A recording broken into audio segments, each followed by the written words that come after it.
I wouldn't say that I've dealt wisely with the affairs of my life over the last 45 years. I've made a lot of mistakes because I've dealt with a lot of things using my senses, using my reasoning, depending on my feelings and my emotions, acting upon reasoning, acting on what makes sense, instead of acting on the Holy Spirit. Remember years ago, over 30 years ago when we moved in here, I was traveling from London, I was on Ghana Airways, and the Spirit said unto me, when you return, move the church from Trade Fair to the Sprintex Road. And it didn't make sense. I said, move the church to where? That wilderness? That desert? There is nothing there. From ShopRite to Sakumano Junction, there was nothing. It was only Sprintex and Bank of Ghana warehouse. That was all.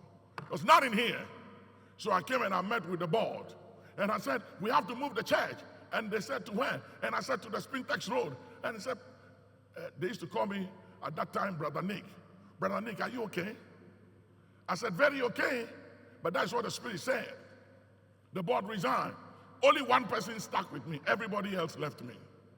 And they left and they went to other churches. When we moved the church here, at that time we lost over 1,000 people to other churches. Our church was scattered.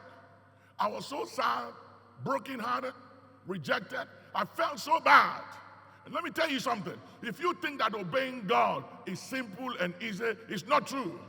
You think it was easy for Abraham to lay Isaac on the altar and to take a knife to sacrifice his own son? It wasn't easy. It wasn't easy. And we came down here and we lost so many people to other churches in town. And there were other pastors in town who were so happy that hundreds of our people showed up in their churches on Sunday morning. But the Lord said, if you move the church from the trade fair and your father's house at the airport to the Sprintex Road, I will move the city to the Sprintex. So I said, move what city to what? Desert?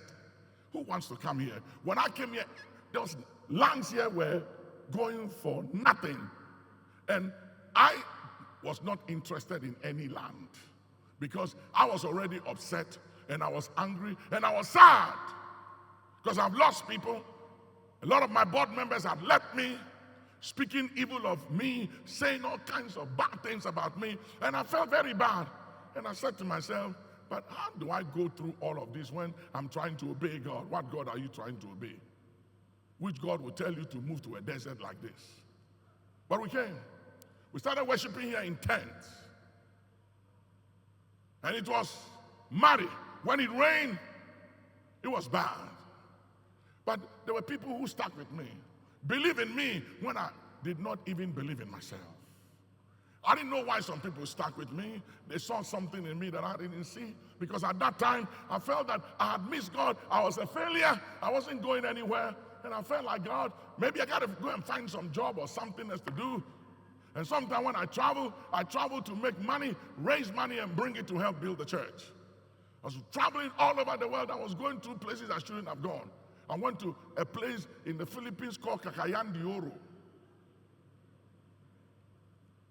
just to get some money to bring it to help the church. I was traveling.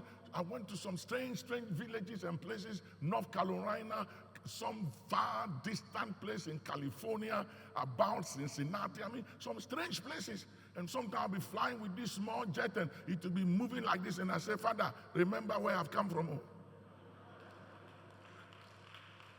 Yeah. I'm from the jungles of Ghana, West Africa, somewhere far away from where I am. I beg you, remember me. My children are too young. Mercy, Lord, mercy. I go to Canada, strange places in Canada to preach. I've been around just to make an offering, and I'll save the money and bring it, buy stone, cement to build. Because the people who had money, they believe I had missed God. I wasn't hearing from God. Because my decision and my choices wasn't making sense.